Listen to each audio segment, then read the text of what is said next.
Disney Odd Pod. I'm Kat. I'm T. And this week, look out! The professor's newest invention is on the loose. It's a FOOTBRAWL riot. It's a FROGMAN'S delight. It's a tempest in a teapot. It's the LAFF of the party. Son of Flubber from 1963. I couldn't think of one, so I had to steal the tagline. Oh, okay, there you go. I was wondering, I was like, where did you come up with Frogman? But I just liked the FOOTBRAWL riot. And LAFF was LAFF.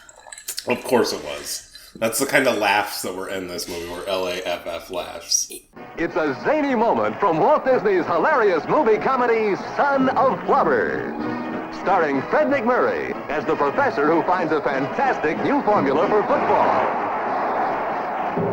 Share this wild, way-out motion picture fun with Professor Fred MacMurray, Nancy Olson, Oh, shut up! Keenan Wynn, and Tommy Kirk.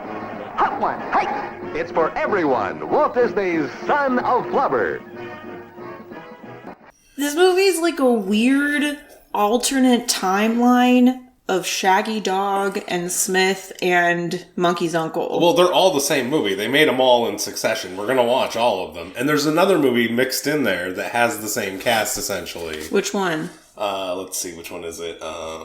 Is it The Ugly Dachshund? No. Bon Voyage. Oh, interesting. Yeah, okay. It has Fred MacMurray and Tommy Kirk. So, I mean, just in the zeitgeist of Disney, I was like, oh, this is kind of like Monkey's Uncle. Oh, wait, it's... Because it is. It's a Tommy Kirk sequel. Yeah. It's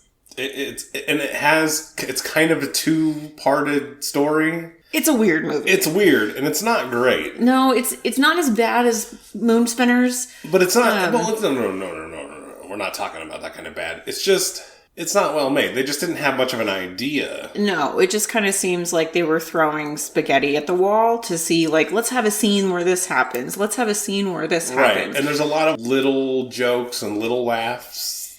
Yes. Yeah. And, so, I was surprised it wasn't on Disney Plus, though. Yeah, I don't understand that. Because you can watch Absent-Minded Professor, and you can watch the remake of Flubber. Is that a Disney movie? Yeah, the one with Robin Williams. Oh, I didn't realize that. It is. Okay. Yeah. So I guess I'll have to see that, too. It's a remake of The Absent-Minded Professor, where he discovers Flubber. A remake-ish. Yeah. Because I just... Because, I'm sorry, you can't substitute Fred MacMurray for Robin Williams. They're both great, but they're not interchangeable. It's a different parts. kind of movie, that's for sure. What I mean. Yeah. So you have to rent this on Amazon or YouTube. Son of Flubber. Science fiction, comedy, kids. A professor wreaks havoc with a mysterious substance. All right. I love Amazon synopsises. Yeah, they're just really to the point. And not so much like this movie, not to the point. I would argue that kids would hate this movie, especially kids now. Yeah, it's not very good. It's definitely on the weaker side of our director, Robert Stevenson's work, I think. Yeah, I mean, because we've seen him do things like Mary Poppins and The Love Bug and That Darn Cat and Old Yeller. I mean, he's epic. Even Island of the Top of the World, I think, is better than this. He did that? Yeah, he did that one too. But he also did, which we haven't seen yet, Darby O'Gill and the Little People and Johnny Tremaine. Yeah. So he's definitely OG, done everything for Disney. Well, we have him, and who's the other one that did a whole bunch of stuff? I can't think of his name, right? Norman Tokar. Yeah, Tokar. Yeah. I mean, between those two, it's like a good chunk of the early movies. What if they were like rivals in the Disney Hollywood? I think they were. And they're like, Tokar. You're either Team Tokar or Team Stevenson.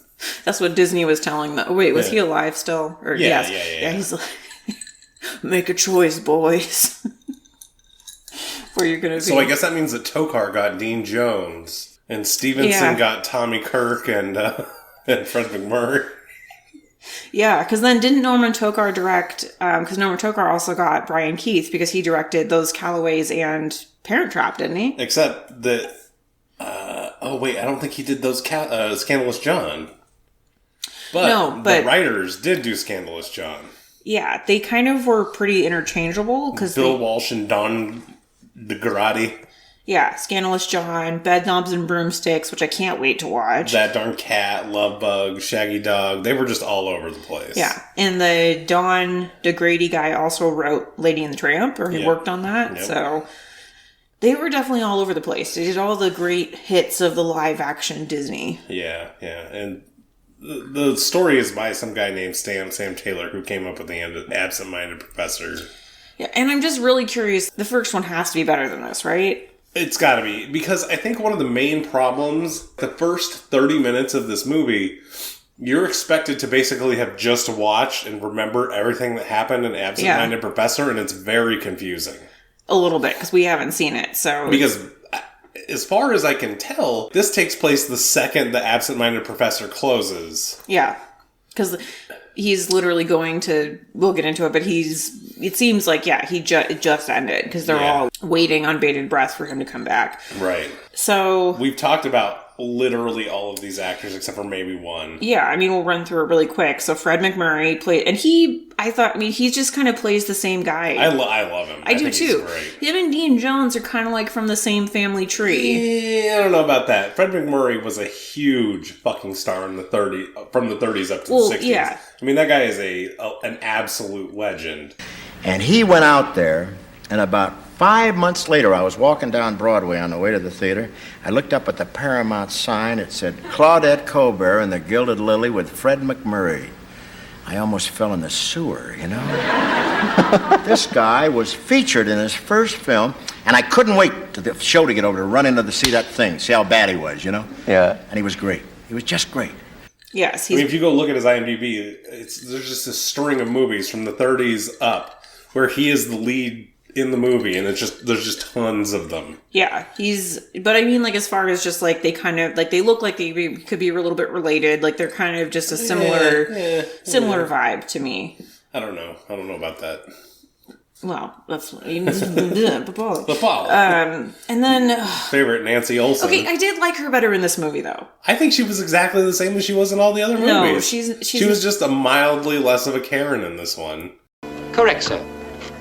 Yeah, a lot less of a Karen. She was more Annette Funicello's character, I guess. Like, they were a little bit more...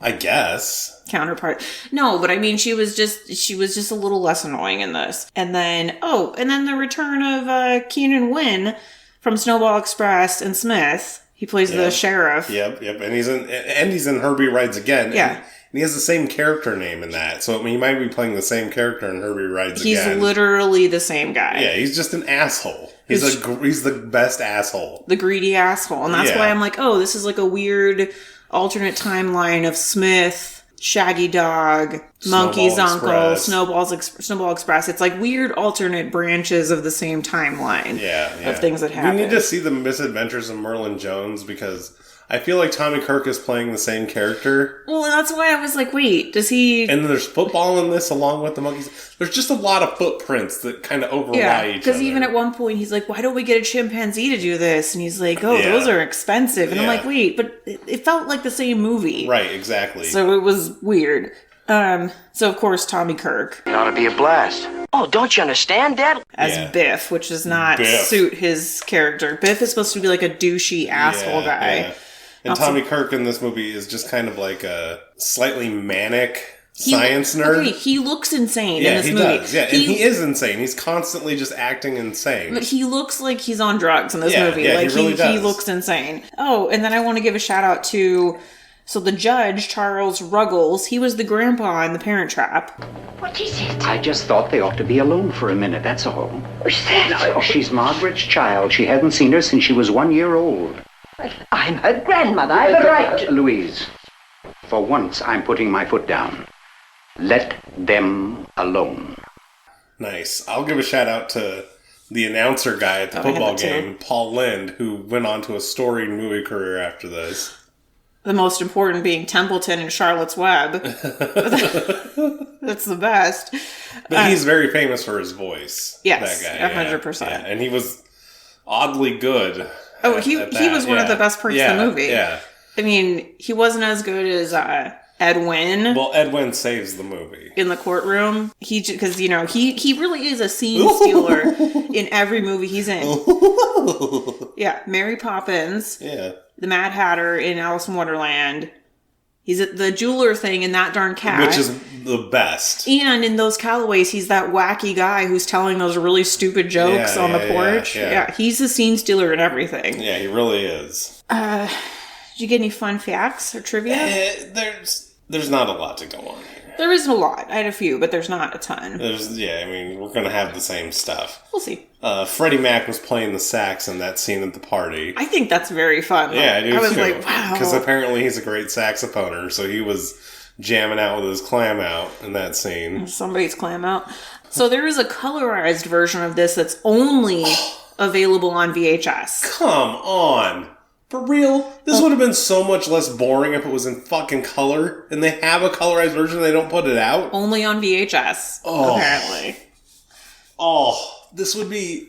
This would knock this up 10 more extra points. Maybe that's what they're waiting for to put it on Disney Plus. Maybe they're going to colorize and stream it. Maybe. I don't know. Because this would be awesome if it was in color. We forgot to even mention it was in black and white, because that is a killer. Well, because it's kind of like when we watch Dog. Some versions are in black and white, but we watch the color version. Yeah. So I thought that was interesting.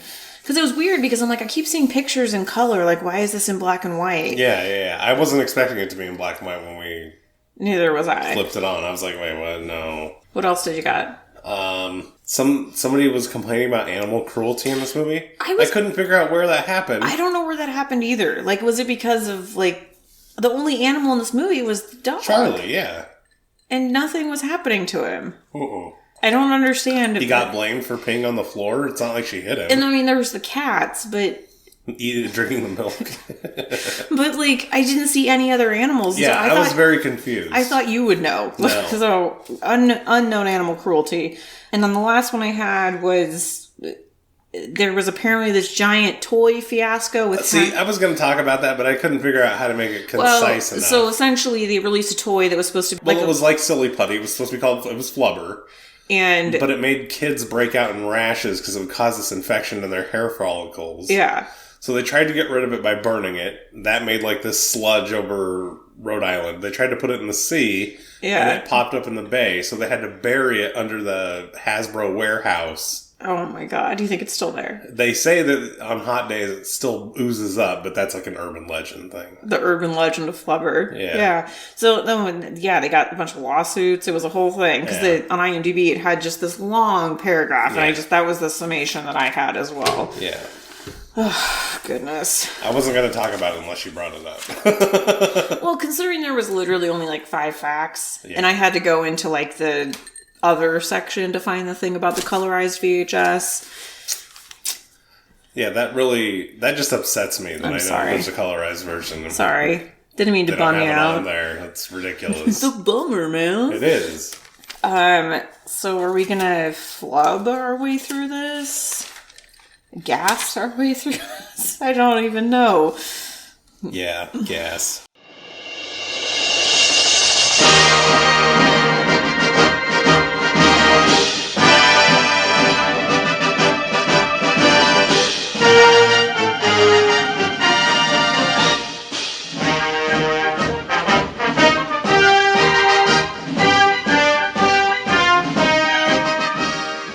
So the movie starts off with this flying jalopy car. Yeah, which is clearly from the first movie, and it's very, like, okay. I could flying in formation with these fighter jets. Like, okay. I literally was, oh my god. Because at first I was like, oh, it's Tom Cruise, but no. No. But they're going to the Pentagon. They need money for their college and for the Flubber invention, which has been deemed top secret by the government. Yeah, and you have to know what Flubber is, which I only know because I saw the Robin Williams movie. Except for it's unclear because in the Robin Williams movie, Flubber has he's like a sentient substance. Like Flubber has thoughts and oh boy. And does think this seems like not a sentient substance. So. Yeah, I don't think so. And he signed everything over to the government without getting money. Not without getting money yet. So that's the thing, is that he has to get appropriations from Congress and all this stuff. It just takes time. He's kind of a dingus. Why would you? You don't have a choice. Didn't he though? I don't think so. So you think this was something that happened at the end of the last movie? It may have. Maybe. Yeah. But either way, now he's stuck. And so he goes back home and we meet Betsy, his wife. No. First thing we meet is in the office with... with the... so Medfield College. With Hawk. That's the same name. No, in the other one it's Midvale instead of Midfield. But it's almost identical, which is what fucks it up even more. Okay, I was like, what? They should have made it the same. It would have just been more funny. That, like, Tommy Kirk's character should have, like, carried over from all the movies. It should have, oh, he's a sophomore now. He's a freshman. Like, it would have been... If they would have actually planned this out, they could have made it more cohesive. Yeah, because, like... But would he have been Merlin or would he have been Biff?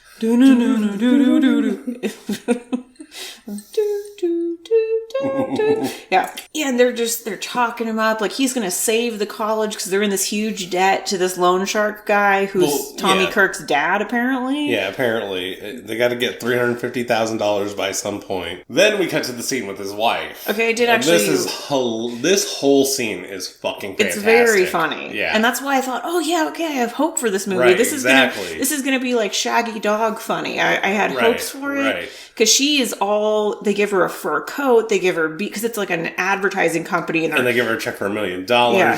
Fred comes home, they give this whole presentation about... We gotta talk about the video, though. That's what I'm talking about. Okay, yeah, I'm getting to that. They give this presentation about all these products, then they get into this video with the bouncing baby.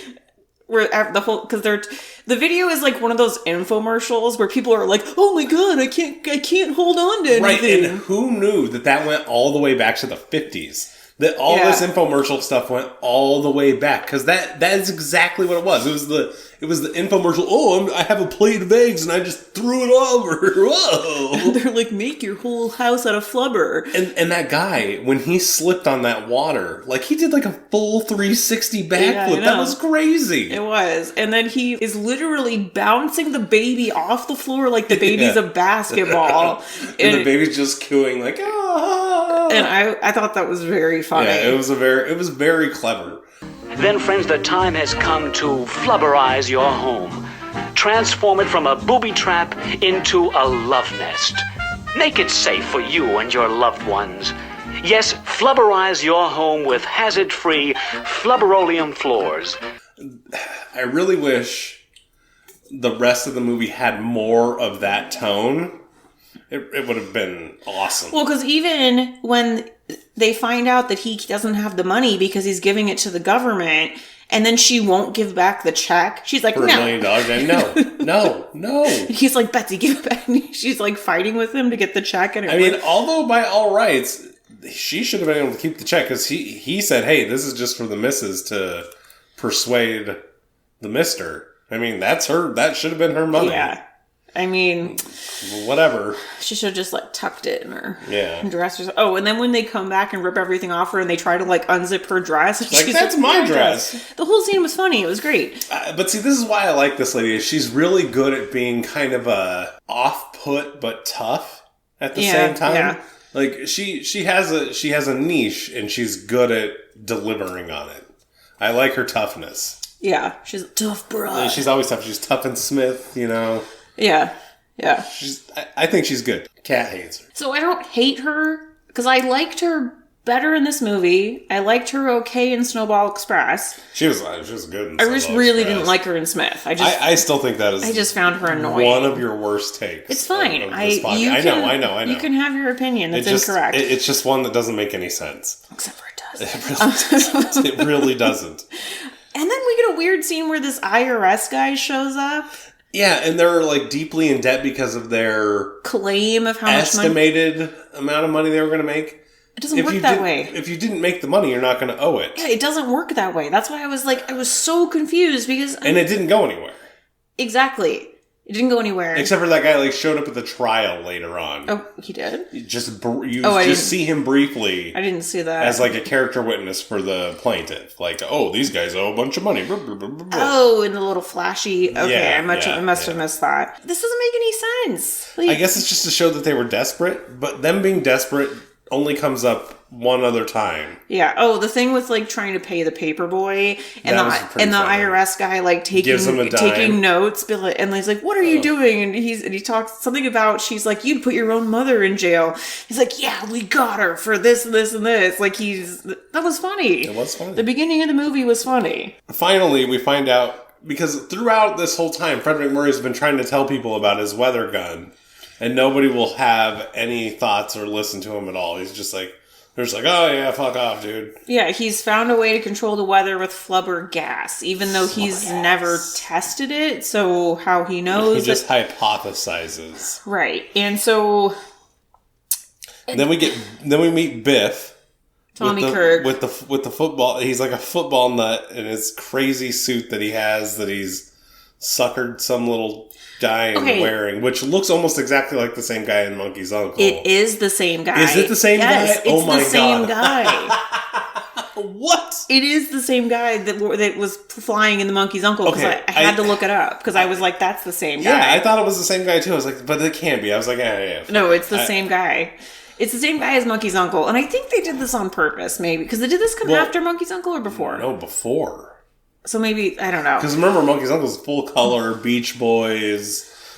Monkey's Uncle's like 3 years later. Well, because his plan is they're going to win the football game against this really tough team because, no, he can't bulldoze the school if they beat the national champions, which kind of would work. Which I'm also like, why would you bulldoze the school? Why wouldn't you just take over it and collect the tuition? Clearly, that's something that is in the absent-minded professor that we're missing. Okay. Maybe that's one of those plot points. Maybe there's timber under the school, like on Snowball Express. Or maybe there's like oil or something. Or gold or something, yeah. And so he, after that, the professor... His name is Ned. I couldn't figure out his name till like 3/4 of the movie. That's why I just call him Fred throughout the whole thing, because I just prefer to call him Fred. I'm going to call Tommy Kirk Tom instead of Biff. Biff. Biff. Hey, Biff. Like, that's just such a douchey... Scientist Biff. No, it doesn't work. Merlin. That's a dork name. Yeah. Like, Biff. No, that's like I'm a jock and I have 2 brain cells. Sorry. Well, although Biff is apparently the captain of the football team. Somehow. Somehow with his dorky little skinny frame. Yeah. So the professor creates he's like experimenting with flubber gas with super great special effects, by the way. Yeah. And he creates a storm cloud from the steam inside the house with a teapot. A teapot in his own goddamn house. Oops, sorry. Yeah. So what? It just doesn't make any sense. What? He just created rain in his own house. Like, come on. But I guess that's what makes him a crazy professor. Absent-minded, some would say. Yeah. The poor dog takes the blame for taking the world's largest dog piss on the floor. Because the cloud is gone by the time Betsy comes in and sees, and she thinks the dog peed. And Fred is all freaking out because, I can control the weather. I made that. And she's like, you need to go take a shower for dinner. And he comes down. He's like, who's coming for dinner? Don't worry about it. Because she's invited her ex-boyfriend. And then her ex-boyfriend brings his ex-girlfriend. Which was also funny. Yeah, it was funny. Because I was, you can't be mad at your husband that his ex-girlfriend showed up to a dinner that he didn't even know. But why did you invite your ex-boyfriend? Because she's a cunt. Like, it doesn't make any sense. But she's mad because the girlfriend is a total hoe. Oh yeah. She has parts in another Disney canon that I'll get to later. Okay, but she's been places. She's all over the place. Yeah. And she's been married a couple times. She's DTF for sure. It's just awkward. And I mean, she's the kind of lady that would do it in front of. Yeah, but she's just owning Betsy in like every way because they're sitting on the couch and she's like, oh, you're just not the kind of girl I thought Fred would marry. Well, that's what I mean. She's the kind of lady that would literally fuck her husband in front of her. Yeah, she's just doesn't give a fuck. And Betsy's like, what type am I? Yeah. Bitch. And I'm like, wow. Can't fight. Yeah. So there's a lot of jabs and barbs with those two bitches. They're trading punches. Not figuratively. And then little Mr. Shelby offers them both jobs at his college. Yeah, and then the professor starts telling him about his weather control project. I'm like, why would you tell this guy anything? Yeah, it doesn't make a lot of sense. Other than that he's just trying to tell somebody. He just wants to... And somewhere in here, we get a little scene where Biff sends Humphrey flying... into this, chicken coop. And of course, Disney... This is one of Disney's favorite tropes, is to have the crazy old man with the shotgun. Old man, old woman. Think about Ratatouille. Think about freaking Bullwhip on that darn cat. Like, with their rifle. It's just whoever person crazy... Shotgun. Sorry. Very important difference. But yeah. Think about Fox and the Hound with that crazy guy. This is their favorite trope. They do love their shotgun humor. It's just like... It's deeply ingrained. I think it's because maybe they just thought, oh, we have that sound effect saved away. We can just use it again. Right. And it's like, oh, here's this firearm that you can use that's not, at a distance, it's not super deadly. It's more of kind of a scare factor. Yeah. We can just use it as like, hey, American shooting man. And then there's another scene with Fred trying to play with his ray gun. And he makes the barometer fall over town, which didn't end up resulting in anything, which was weird. Well, maybe it did. Maybe it did. It did, because he's breaking all the glass everywhere. Right, but that's all that seems to happen, is that he broke the glass in a huge conical wave from his house. Yeah, and I mean, there's tons of wackiness, like, oh, the milk crates are breaking, and there's milk everywhere, and the cats are drinking all the milk. Oh, and the insurance company where the old... Oh, yeah, that was funny. The hawk douchebag guy, all of his glass breaks, and he's all mad because he's on the phone with all his clients being like, oh, no, I'm losing lots of money. But to Fred, he's like, nothing's happening. Yeah. Ooh, I'll reverse the polarity. And so then he makes a rainstorm in his own goddamn laboratory. And he's not alarmed. But this is where he's the absent-minded professor. He's just kind of like, oh yeah, this is happening. Oh, wait a minute, this is happening. This is great. Charlie, come here, get under the umbrella with me. Yeah, and meanwhile in the house... God, there were more funny scenes than I remembered initially, because Betsy answers the phone, and it's the hoe lady, and she pretends to be Fred. She's like, oh, hello. Oh, hello. And she's like, oh, yeah, well, are we still on for tonight? Da-da-da-da-da. And it's just, so Betsy... But it's ridiculous, because she never really finds out what it's actually about when it's a fucking Halloween party. Yeah. So Betsy's going to herself later, but we'll get to that. But so Betsy's gonna leave over Desiree. She does. She's packing her bag in front of Fred, and she leaves to the president's house. The Daggett's house. The Daggett's. And when I think it was Daggett's, though. Oh, Daggett's. When she's at the house, she answers the phone again and pretends to be some, Swedish housemaid. Because she's dressed as a Swedish housemaid. Yeah, and... She's a St. Pauli girl. Yeah. And Fred's like, oh, I'm just so lonely. I'm just going to stay home. And oh my gosh. And he's so desperate for food, he tries to eat a dog biscuit. Yeah, he tries to eat a dog biscuit. He throws it to the dog.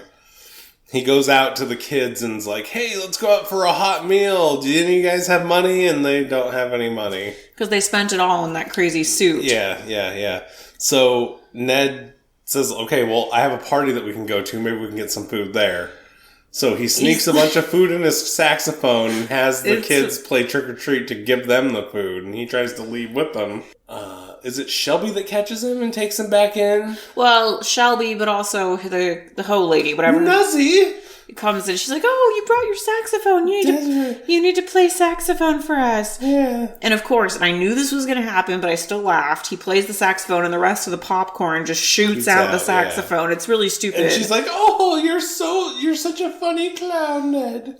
Or Nuzzy. And then Betsy comes to the party and she's all pissed. She's like, oh, don't fight over me and da-da-da.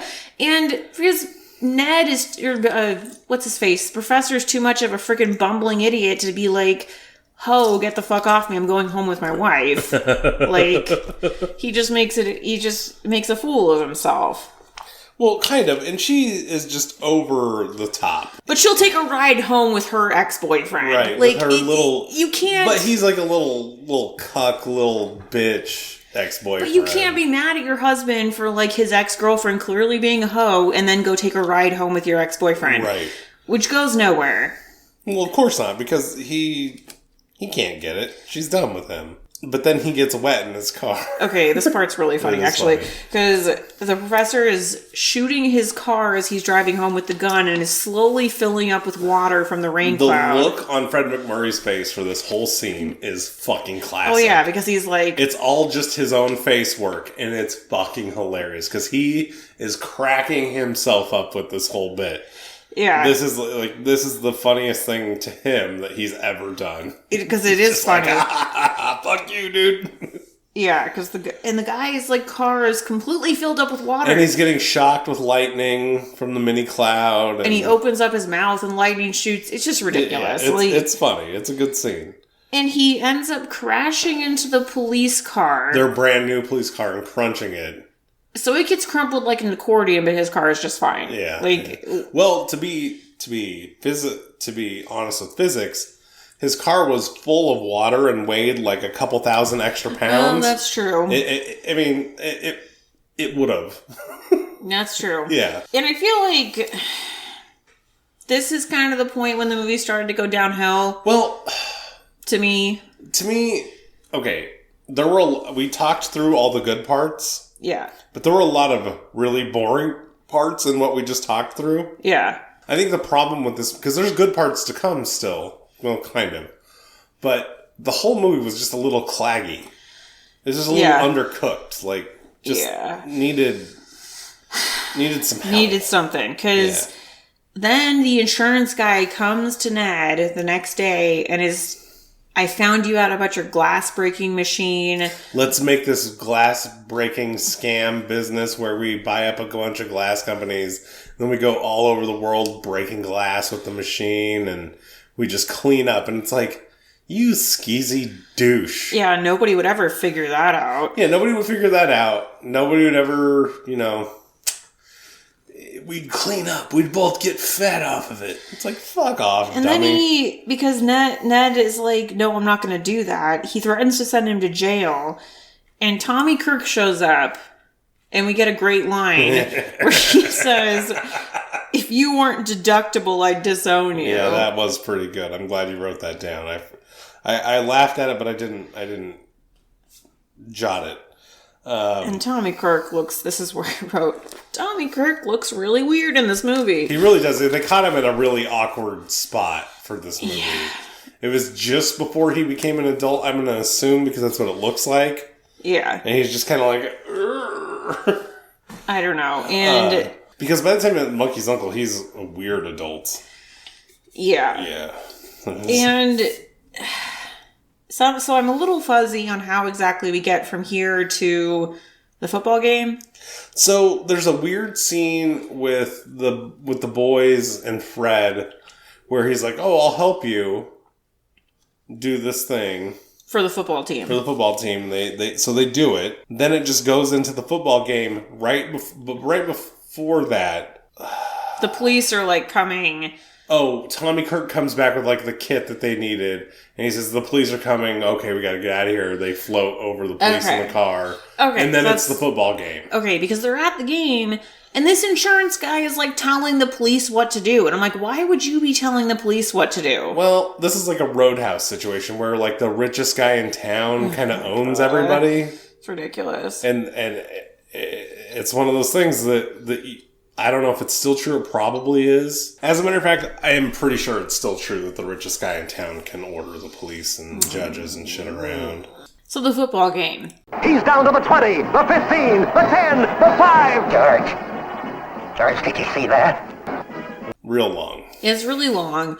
And basically their solution is no one's going to notice this guy who looks pumped up like a balloon. Oh, no, they all noticed. They all noticed. That's why the referee threw him the rule book and say, where do you see it in the rules that they can't do that? And the trope of like, why can't a donkey kick field goals?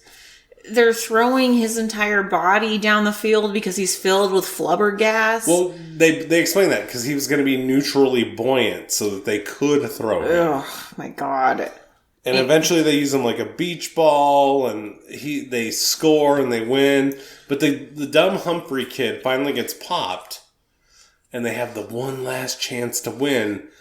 And the kid had always insisted that they put it in the ball so that they could kick super long field goals and some super long passes.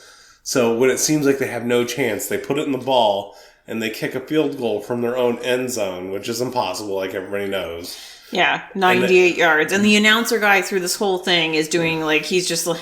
Yeah, the announcer guy, and see, that's why I'm saying, like, this isn't the worst, because the announcer really carries this scene really well. Yeah, because he's all Go Paul Lynde. Yeah, he's doing a great job. How would you like to be in little midfield shoes and square off against that array of giants, huh, friends?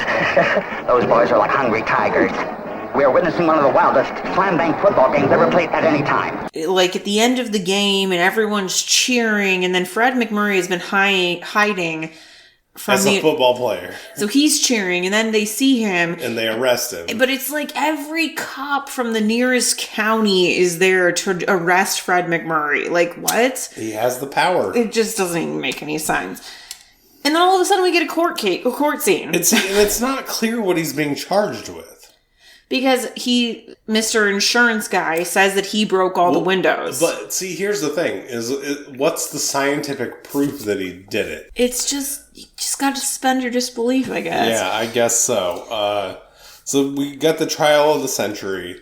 There's all these people against him. He's not even gonna defend himself. He's his own defense until Tommy Kirk comes in and is like, "Oh, we got a secret witness. Delay for 20 minutes." So Mrs. Fred gets up on the stand and starts telling stories and obfuscating, but she professes charms the judge.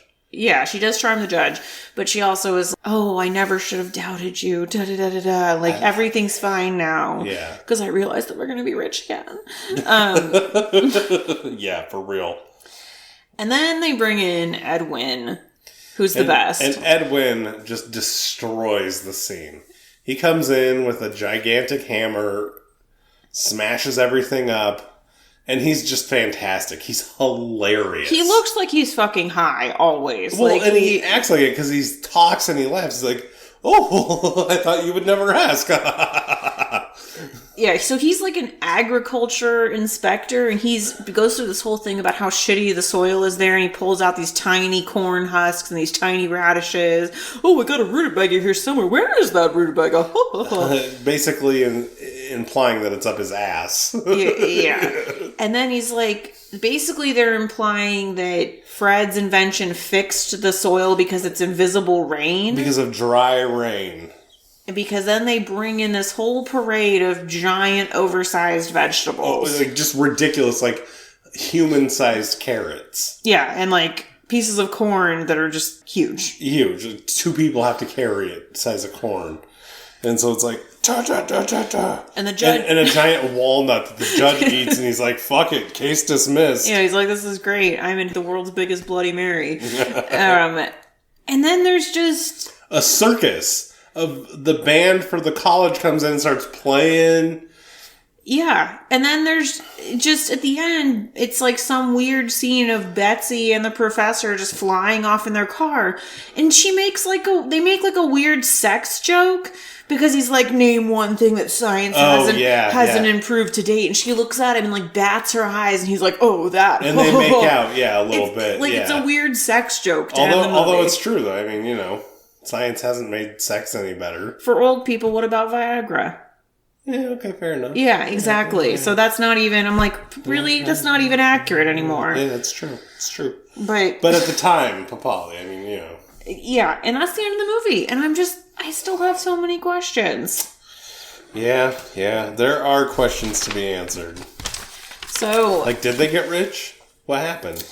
Well, and I'll go ahead with I kind of invented my own things for this, because nothing that we pre-decided That's really fair. fit. Although, I mean, I'm kind of a fan of that, and I'm kind of not, but... I have the Disney magic, suspend your disbelief, things that are not explained.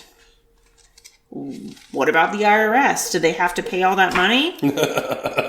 What happens to the college? Like, did they save the college? Well, that's what I mean. It's just unanswered questions. It's not even an award. It's just unanswered questions. And then the last one is... that's probably something we should put on here is unanswered questions. Yeah. Did the football team continue to use the gas? Oh, fair enough. Did the rule book change? Like, I need to know. Did they... what do you think? I think that they got rich and it didn't matter. Yeah. Yeah. I'm going to go with my first award, and I'm creating a new one right off the bat. I created a new one as well. Ed wins Saves Your Movie Award. Okay, so we basically had the same one because we have to add it to the thing. Because I said the movie stealing cameo award, or we could call it the Ed Win Always Be Winning Award because he is always the scene stealer. Yeah, or Ed Win Saves Your Movie. Yeah, that obviously. Because without this scene, I would have tanked this movie. This tipped the scales in its favor. Yeah, 100%. No, that was it was definitely the best part of the movie, easily. 100%. And when he's in these movies, usually it's the best part of the movie. So I do feel like we've got a new category on our hands. Yeah. What else you got? The Cloris Leachman Award. I didn't think we'd get this 2 weeks in a row, but it obviously goes to Desiree because she was a nasty Cloris Leachman hoe. Yeah, and I mean, this was going to be part of my final thoughts, but I'm pretty sure that she went on to be the I'm fighting spirits with spirits lady in Monkeys Go Home. The cousin that's in there, getting all drunk in Monkeys Go Home. Oh, she does kind of look like that lady, but I don't know if that's her or not. No, but I'm just saying, why don't you look it up? That lady looks like a hoe. So, so does this lady. Yeah, I mean, absolutely. When you see her on screen, you're like, oh yeah, all right. Hold please, 1 second.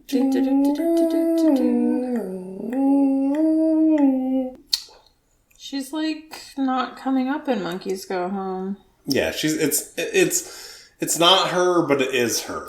I'm just saying, in another life. That's what I mean, spiritually. Yeah, it's her. I mean, the lady in Monkeys Go Home, her most famous role was in Monkeys Go Home. No, but was as a the prostitute in a movie. That was her biggest well-known role. Yeah, okay. So I'm just saying, I'm just in another life. This lady is that lady. You look like a hoe. Yeah, that's a good one. I actually almost did think of that. I'm like, it's just too easy. Yeah. So I just didn't. But these should be easy. That's kind of the point. Another one that I had that I invented was a zinger of one-liner. Was the if you weren't deductible, I disown you, because I just thought that was fantastic. And I couldn't come up with a lot more for this movie. I didn't either. So I just gave the cute dog award to Charlie because he's the only dog in the movie. No, but he's really cute. The 5.5 scenes that he's in, that dog is really cute. Well, he's in the Absent-Minded Professor. It's the same dog. That's fine, but that's a cute dog. It's pretty cute. Pretty cute. Surprise or disappointments for you? It's just so goddamn claggy. It's an underbaked movie. It's like a cake that has wet spots in it. Yeah, but I kind of like that in cake sometimes. Well, right, but this one, it works. I didn't really have much in terms of expectations going into this movie, so it's hard for me to say if I had any specific surprises or disappointments. Talking through it, I'm like, oh yeah, they did have some really funny bits in the movie. Sure. But it just didn't go together. So that runs right into the remake. I would focus. You gotta focus the movie much better. It needs sharpening all over the place to put this movie into focus to actually make it good. It could be good. Yeah. You just gotta focus. I think in order to make that assessment, I need to see the first one. And that might be true. I need to see the first one to understand what they could have done. But I assume that the first one is good because they made the sequel. I mean, true, because this is almost just like a money grab. So right, and it seems like they were in the mood to money grab around this time. All of the taglines were like, "The professor is back," and so it was clearly he was popular in the first one. And that goes into my final thoughts of this is just a typical fucking sequel money grab piece of shit. Yeah. It's not well thought out or orchestrated. It's just, let's get the money again. Yeah. It's ahead of his time in that way. Yeah, it really is. It kind of is. I think all these Disney movies back then that had sequels, like The Monkey's Uncle, they were way ahead of their time with that. But they might have learned their lesson because they stopped doing it. Until they started doing it again. Yeah. Oh, baby, I did it again. So did you catch a budget for this movie? $2 million. Yeah, but no gross, right? No. So if you think about it, they spent $3 million more on the Moon Spinners than this. Woof. How much later is the Moon Spinners, though? It's 1 year. Oh, Jesus. Oh, it's because they filmed on location in Greece. Of course it was more money. Yeah. So, what do you think the Rotten Tomatoes score for this movie is? I have a feeling it's very bad. Okay. Like 20-something%. 20-something%. So with the critics, it's 88%. Oh, shit. And with the people, it's 47%. So definitely a little bit of disconnect there. A little disconnect, and I just can't, I mean, first of all, I can't believe it has a critic score. Because a lot of these older movies don't. Yeah. And wow. Wow. Wow. So, Kat, how would you rate this movie? It's very middle of the, like, I really don't hate it because I did find, especially the whole, like, really the first, like, 40% of the movie I found very funny. And I had high hopes for it. And then the last scene I really enjoyed. High hopes. So I gave it a 53%. Or 5.3 out of 10, Fred McMurray being a sexy sax man. That's very clever. I give it a 59%. Oh, so we're just out of the range of fresh, but we felt relatively the same about it. Yeah, because it's not good. It's really not, but I also didn't hate it. I hated Moon Spinners. I didn't hate this, and I'm only saying that again because it was just so recent. All right, so now it's time for Kat's favorite part of the podcast. Wow! I'm 5 million cats drinking all the milk.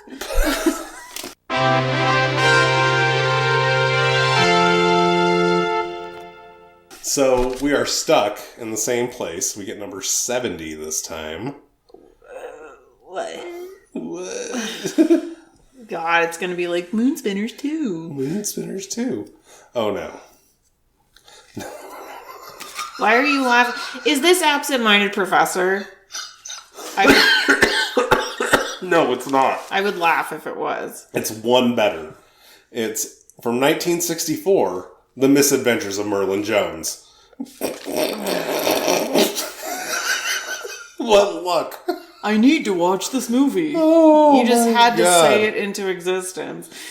So this is the prequel, or the first part of Monkey's Uncle. Yeah, this is the original Monkey's Uncle. Is it going to have another banger song? There's no way. We'll see.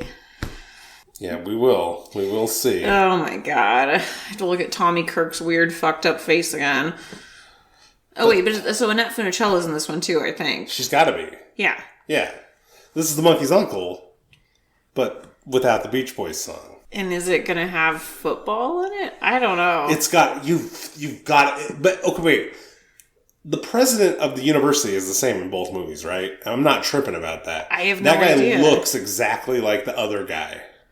Oh, you mean in this movie and in... Oh, yeah. It's got to be with the glasses and the...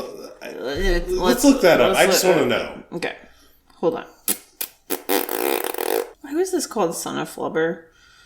I don't get that. Could not tell you. Because somehow Flubber gas... Is the son? Is the son of Flubber. And how it's not the same as Flubber, but in gas form is completely...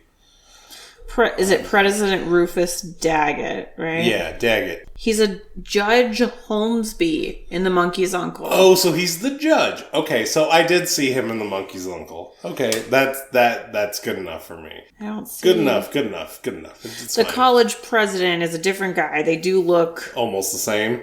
Very similar, though. They look very similar, so... Yeah. All right, fair enough. So subscribe, tell a friend... But you didn't tell me what you thought Merlin was getting up to in this... What? He's doing something with a monkey. Okay, fine. It's The Monkey's Uncle Part 1. Okay, fine. All right. I mean, really? Yeah. And there's football involved. Maybe. No, I guarantee you. I don't think there is. I think there is because I've seen the poster for the movie on all this research. And it's little Merlin going up against some big guy. There's football in this movie. Okay, well, we'll see. We'll see. Yeah. So if you enjoyed this programming, please leave us a review. Tell a friend. Like, subscribe. Phone a friend. Do the thing. Do all the things. Do all this stuff. Send us an email. DisneyOddPod@gmail.com. And for now, this has been Disney Odd Pod. I'm Kat. I'm Dee. Bye!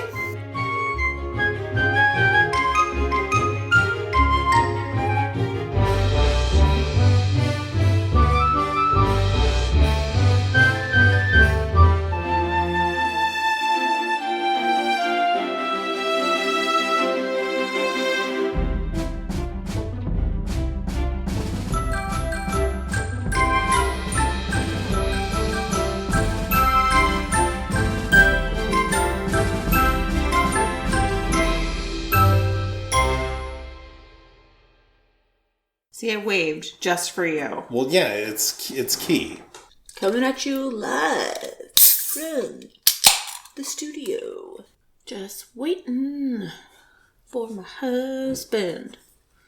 Just waiting. Boop, boop, boop, boop. Ba, ba, ba, ba. Ba-da, ba-da, ba-da, boop, boop, boop, What were you doing?